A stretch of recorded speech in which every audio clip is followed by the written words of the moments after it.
ঢাকা বিশ্ববিদ্যালয় এই দেশের সর্বোচ্চ বিদ্যাপীঠ, জ্ঞান, রাজনীতি আর প্রতিবাদের প্রতীক। কিন্তু এই ক্যাম্পাসে কি নীরবে চলছে চাঁদাবাজির রাজনীতি? আজ আমরা জানব তথ্য ফাঁসের অভিযোগ এনে কিভাবে আগুনে পুড়িয়ে দেওয়া হলো একটি দোকান। ঘটনার সূত্রপাত 21 ডিসেম্বর 2025। ডাকসু সদস্য সর্বমিত্র চাকমা ও প্রক্টোরিয়াল টিম ঢাকা বিশ্ববিদ্যালয়ের লাইব্রেরি সংলগ্ন গেট থেকে বেশ কয়েকটি অবৈধ স্ট্রিট ফুড কার্ট জব্দ করে। জব্দকৃত দোকানগুলোর মধ্যে একটির দোকানদার ছিল হাসান নামের এক ব্যক্তি। হাসান নিজেকে দোকানের কর্মচারী পরিচয় দেন এবং দোকানের মালিক হিসেবে দুইজনের নাম জানান।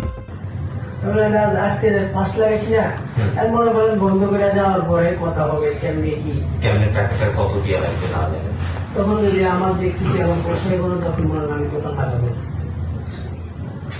আজকে লাগাই দেখো কে বলছে সাইড আপনারা লাগাই ওই দুজনে আসিল, দুইজন আপনি তার হচ্ছে সাইড দুজনে এখানেই ছিল। আপনি বলতো যে হ্যাংলা পাতলা। তারা হলেন বিজয় 71 হলের 2022-23 সেশনের শিক্ষার্থী ও হল ছাত্রদলের যুগ্ম আহ্বায়ক সৈয়দ হাসান সাদ এবং অন্যজন জহুরুল হক হলের 2022-23 সেশনের শিক্ষার্থী আবিদ আবদুল্লাহ। তিনি উমামার প্যানেল থেকে ডাকসু নির্বাচন করেন এবং ছাত্রদলের সাথে তার রয়েছে ঘনিষ্ঠ সম্পর্ক। এই দুইজনের সাথে যোগাযোগ করা হলে তারা দোকানটি নিজেদের বলে দাবি করেন। অল্প সময়ের মধ্যেই আবিদ আবদুল্লাহ ডাকসু কার্যালয়ে উপস্থিত হন বিষয়টির সমাধানের উদ্দেশ্যে। তবে এর মধ্যে দোকানদার হাসান ডাকসু প্রতিনিধির কাছে স্বীকার করেন সেদিনই তিনি আবিদ আবদুল্লাহ ও সৈয়দ হাসান সাদের আশ্রয়ে এই দোকানটি বসিয়েছেন।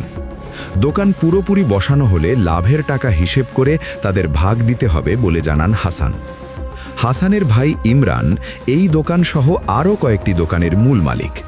ছাত্রদল নেতা সাদের আশ্রয়ে তিনি এসব দোকান বসান।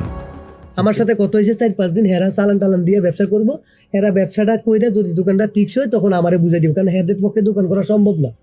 একটা লোক হেরা জীবনের দোকানে 2-3 ঘন্টা খাড়ি থাকার মতো লোক নেই, সেটা যেটা যার হেদের হচ্ছে পড়াশোনা, হেদের হচ্ছে ওইটা। এরা দোকানের ভিতরে একটা জায়গায় 3 ঘন্টা খাড়াই থাকে, জীবনও থাকবে না। হেরা চাইতেছে যে আপনার 4-5 দিন ধরেন পাবো, 4-5 দিন হেরা করে কোনোরকম দোকানটা গুজগাছ করে দিয়ে মানে যাতে আমরা না উঠাই, সবকিছু করার পরে লাগলে আমাদের যে তখন তো একটা যে কোনো কথা বইলেই দিব, মাগনা দিবে না, তখন তো 500-1000 তো নিবে, আমার 1 টাকা না তখন তো নিবে। কিন্তু কত হচ্ছে এটা, কিন্তু এই ফার্স্ট টাইম আপনি যারই জিজ্ঞান, আমি আমার জীবনে এই কাজটা কেন করছি জানেন? আমি আপনার খোলাখালি বলি, দোকান করে রুবেলের চাস্তো ভাই, দোকান আর একটা দোকান বসে দিয়েছি রুবেল রাব্বিরে দিয়া, সম্ভবত আমি যেটুকু শুনছি, আমি কোনদিন কেউ বলতে করে। কিন্তু যখন একটা রাত্রে 15 মানুষ সামনে সবাই সামনে আমাকে অপমানি করছে, আমাকে আরো কয়েকজন দিয়ে দোকান নিয়ে, আমি এখানে দৌড়াতো না শোয়াতো না, আপনারা দুজন স্বাস্থ্য ছাড়তে ভাই ঝামেলা কেন আমি গালি গেলা শুনুন। পরে এই জিদ্দে হেরা যখন কইছে পরে আমি রাজি হয়েছি, আমি ঠিক আছে আমার গাড়ি উপরে লোক। অন্যদিকে রুবেল নামে আরেক দোকান মালিকের তত্ত্বাবধানে চলে বেশ কয়েকটি দোকান। প্রক্টোরিয়াল টিম ও ডাকসুর অনুসন্ধান সংক্রান্ত কাজে সর্বমিত্র চাকমা রুবেলের সাথে যোগাযোগ করেছিলেন। এর প্রেক্ষিতে সাদের আশ্রয়ে গড়ে ওঠা দোকানের মালিক ইমরান ছাত্রদল নেতা সাদ ও আবিদ আবদুল্লার কাছে রুবেলের নামে অভিযোগ করেন। ইমরান তাদেরকে বলেন রুবেলই ছাত্রদলের চাঁদাবাজির তথ্য ডাকসুকে দিয়েছে।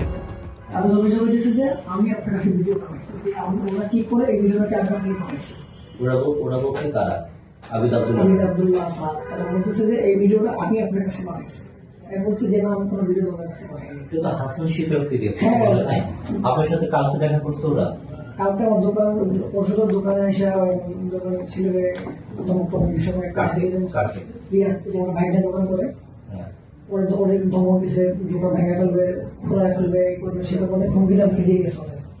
কথা হয়েছে যে এই নির্বাচন চলে আসবে, তারপরে বুঝে কে বলছে?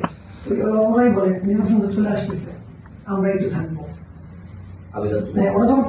গতকালকে বলছে আমার দোকান টাকা করছে, আমি তো সামনে যাই না, গতকালকে দোকান ওরা আটকাইছে। আর ইমরানের এই উস্কানিতে ক্ষুব্ধ হয়ে ছাত্রদল নেতা সাদ ও তার সঙ্গী আবিদ আবদুল্লাহ সহ তাদের ছেলেপেলেরা রুবেলের দোকানে হামলা করে।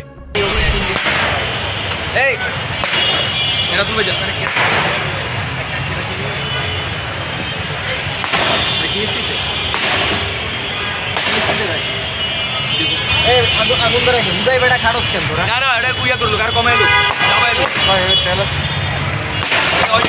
তেল দিয়ে তো হয় দিলে একদম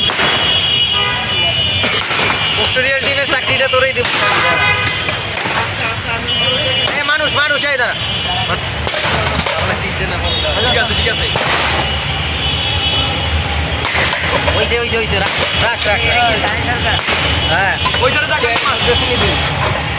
ওইটারে জায়গা বলার মার পুরে এলো আরে চাকটা ধলাই দিলেই হয়ে যাবে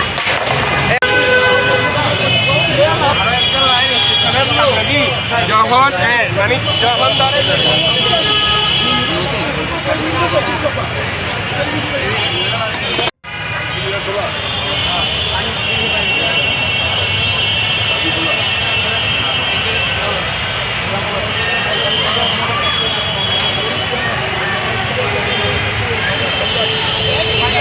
ঢাকা বিশ্ববিদ্যালয়ের টিএসসি এলাকায় রুবেলের দোকানে আগুনও দেওয়া হয়। প্রত্যক্ষদর্শীদের ভাষ্যমতে আবিদ ও সাদের লোকজন দোকানটি পুড়িয়ে দেয়। দোকান পুড়িয়ে দেওয়ার সময় তাদেরকে একটি ফোনে কথা বলতে দেখা যায়। ফোন কলে অপর পাশ থেকে বলা হয় পুড়িয়ে দাও।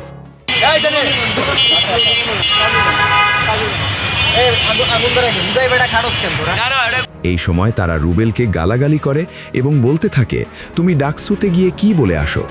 আমি আমার দোকান বসাতে পারি না, তুমি বসাও কেমনে? প্রক্টোরিয়াল টিম আগুনে দোকান পুড়িয়ে দেওয়ার ঘটনায় জড়িতদের পরিচয় সংগ্রহ করেন। তাদের মধ্যে রয়েছেন বিজয় ৭১ হল ছাত্রদলের যুগ্ম আহ্বায়ক সৈয়দ হাসান সাদ, জহুরুল হক হলের আবিদ আবদুল্লাহ, রাতুল চাইনিজ ল্যাঙ্গুয়েজ ২২-২৩ সেশন, কাউসার মাহমুদ ফার্সি ২২-২৩ সেশন এবং সানি সরকার রাষ্ট্রবিজ্ঞান ২২-২৩ সেশন সহ আরও কয়েকজন। পরবর্তীতে বিষয়টির সুরাহার আশায় ছাত্রদলের কিছু ঊর্ধ্বতন ব্যক্তির সাথে যোগাযোগ করেন দোকান মালিক রুবেল। কিন্তু অভিযোগ রয়েছে বিজয় ৭১ হল ছাত্রদলের নেতা সাদ আবারও তার সঙ্গী আবিদ আবদুল্লাহকে সঙ্গে নিয়ে রুবেলকে ডেকে হুমকি দেন।